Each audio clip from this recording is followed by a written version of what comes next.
তৃতীয় ধাপের পরীক্ষার্থী যারা ছিলেন তাদের জন্য দুঃসংবাদ। পরীক্ষার আগেই প্রশ্নপত্র ফাঁস হয়েছে, 12 থেকে 14 লাখ টাকায় পাওয়া গেছে এবং ঢাকা বিশ্ববিদ্যালয়ের জগন্নাথ হলের 224 নম্বর রুমে সেগুলোর সমাধান করে বিভিন্ন পরীক্ষার্থীদের কাছে পাঠিয়ে দিয়েছে। এমনই তথ্য পেয়েছে ডিবি প্রধান হারুনুর রশিদ। চলুন আজকের এই ভিডিওতে পুরো বিষয়টা জেনে নিই।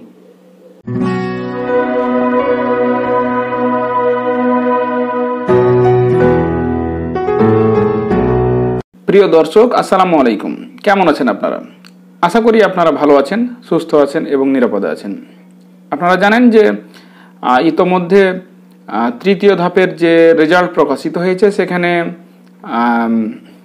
দেখেছেন যে মেঘনা এবং যমুনা সেটের রেজাল্ট আসে নাই। যেহেতু সোশ্যাল মিডিয়ার যুগ, অনেকে ভালো পরীক্ষা দেওয়ার পরেও এই রেজাল্টটা আসে নাই।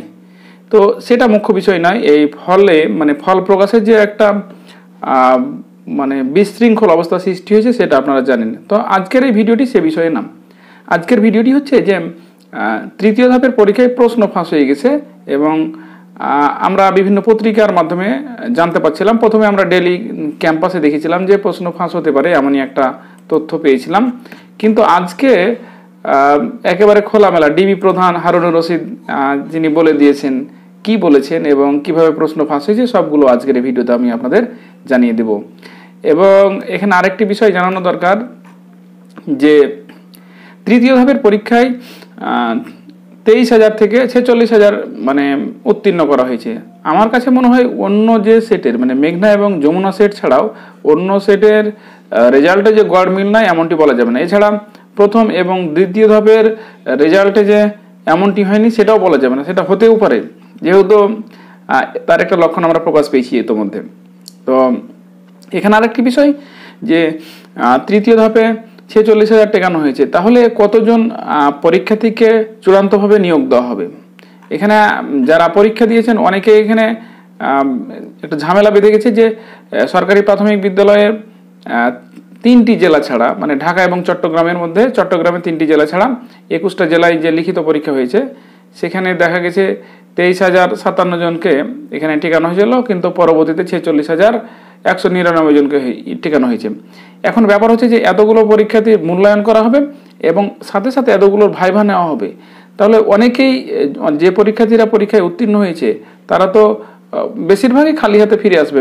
এতজনকে টেকানোর কোনো মানে হয় না, যেহেতু তাদের সমস্যা হয়েছিল ফল প্রকাশে। এবার আমরা চলে আসব যে এত বড় একটা দুর্নীতি হয়ে যাচ্ছে যে প্রশ্ন ফাঁস হয়ে যাচ্ছে। প্রশ্ন ফাঁস হওয়ার পরেও হবু যে শিক্ষকরা রয়েছে উত্তরপত্র আগের দিন পাওয়া গেছে, কিভাবে পাওয়া গেছে সেটা আপনাদের বলছি আমি। পরীক্ষার আগেই হবু শিক্ষকদের হাতে উত্তরপত্রটা পৌঁছে যায়। এখানে বলা হচ্ছে যে সরকারি প্রাথমিক বিদ্যালয়ের সহকারী শিক্ষক নিয়োগ পরীক্ষার ডিজিটাল ডিভাইস ব্যবহার করে প্রশ্নপত্র ফাঁসের সংঘবদ্ধ চক্রের 5 সদস্যকে গ্রেপ্তার করেছে মহানগর গোয়েন্দা পুলিশের DB cyber and special crime বিভাগ।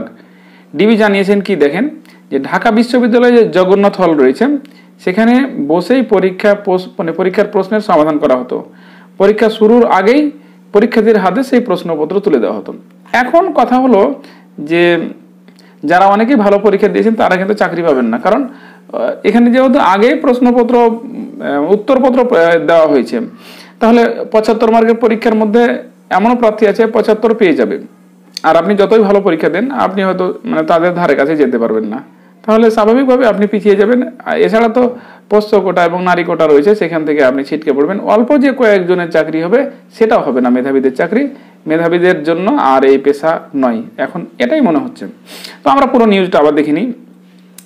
এখানে গ্রেপ্তার করা হয়েছে ঢাবি শিক্ষার্থী সহ 3 জন পরীক্ষার্থীকে।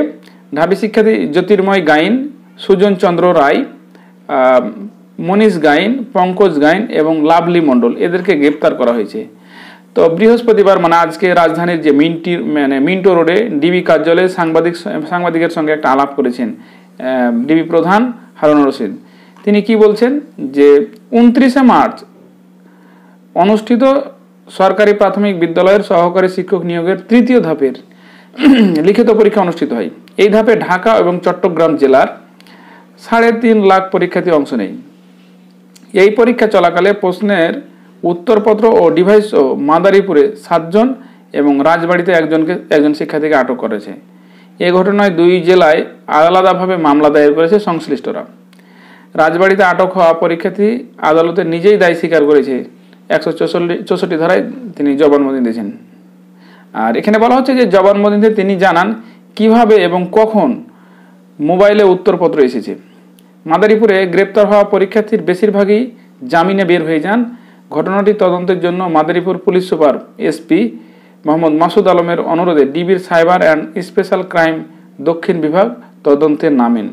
এখানে বলা হচ্ছে মাঠে নেমে গ্রেপ্তার করা হয় চক্রের সদস্য ঢাকা বিশ্ববিদ্যালয়ের আইন বিভাগের শিক্ষার্থী জ্যোতির্ময় গাইন ও সুজন চন্দ্রকে। তারা দুজনেই ঢাবির জগন্নাথ হলের আবাসিক শিক্ষার্থী। তারা গোয়েন্দা পুলিশকে জানিয়েছে পরীক্ষার আগেই তারা প্রশ্নের সমাধান পেয়েছেন। এই প্রশ্নের সমাধানের দায়িত্ব পেয়েছেন জ্যোতির্ময় গাইনের চাচা ওয়াসিম গাইনের মাধ্যমে।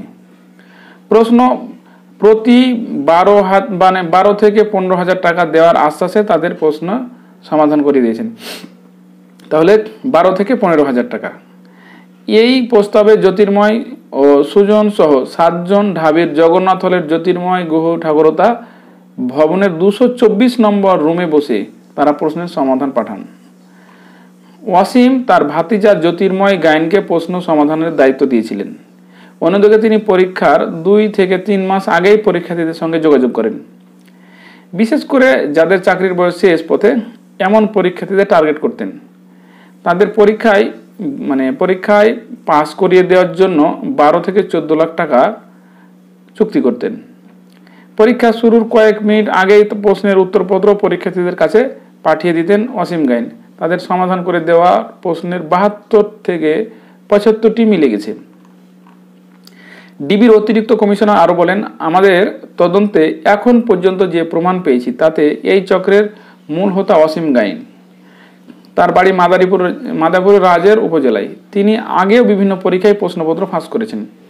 তিনি অল্প দিনে কয়েকশো কোটি টাকা আয় করেছেন। এই টাকা দিয়ে তার গ্রামে বিলাসবহুল বাড়ি নির্মাণ করেছেন।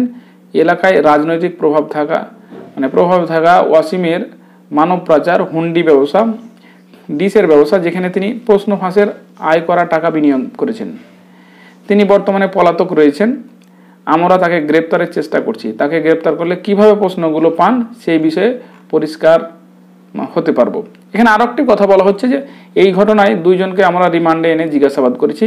তাদের 164 ধারায় স্বীকারোক্তি জবানবন্দি দিয়েছেন। যারা প্রশ্নের সমাধান করেছেন আদালতে তারাও স্বীকার করেছেন। যারা প্রশ্ন পেয়ে পরীক্ষা দিয়েছেন তারাও স্বীকার করেছেন। প্রশ্ন ফাঁসের সঙ্গে জড়িতদের বিষয়ে তদন্ত চলছে। জড়িত কেউ ছাড় পাবে না। প্রশ্ন ফাঁসের ঘটনায় সংশ্লিষ্টদের পরীক্ষা বাতিলের অনুরোধ জানানো হবে কিনা এ প্রশ্নের জবাবে মোহাম্মদ হারুন বলেন, আমরা মামলা তদন্তে নেমে যা পেয়েছি সবকিছুই ঊর্ধ্বতন কর্তৃপক্ষকে জানানো হবে। এরপর তারা সিদ্ধান্ত নেবেন পরীক্ষা বাতিল করবেন না বহাল রাখবেন। এই তো হচ্ছে কথা। আশা করি বুঝতে পেরেছেন। এখন আমার কথা হলো যে এত বড় একটা পরীক্ষা, এত দায়িত্বশীল যারা ছিলেন তারা প্রশ্ন ফাঁস হয়ে গেল, বিভিন্নভাবে নিয়োগ দিল। এরা চোখে চশমা পরে, কাঠের চশমা পরে ঘুরে বেড়াচ্ছেন যে প্রশ্ন ফাঁসেনি। তারা এমন ভাবটা নিচ্ছেন যেন তারা কিছুই জানে না। এত কিছু যদি হয়ে যায়, বাইরে থেকে ঢাকা বিশ্ববিদ্যালয়ের হলে প্রশ্নপত্র চলে যায়, সেখানে সমাধান হয়। আর প্রাথমিক শিক্ষা অধিদপ্তরের যারা মহাপরিচালক রয়েছেন, সচিব রয়েছেন, এরা আবার কিছুই জানে না। আর বিষয়টা কেমন হাস্যকর না? এখন দেখা যাচ্ছে যে কৃষকের ছেলে কৃষকই থাকবে, মেধাবীরা আর এই পেশায় যেতে পারবে না বিভিন্ন কারণে।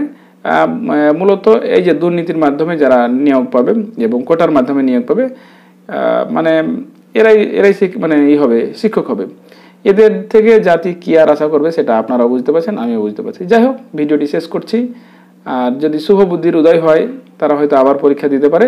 তবে ডিবি প্রধান হারুনুর রশিদ স্যারকে ধন্যবাদ জানাই তার এমন মহতি কীর্তির জন্য। ধন্যবাদ সবাইকে। দেখা হবে নেক্সট ভিডিওতে অন্য কোনো বিষয় নিয়ে। সে পর্যন্ত আমাদের সাথেই থাকুন। আল্লাহ হাফেজ।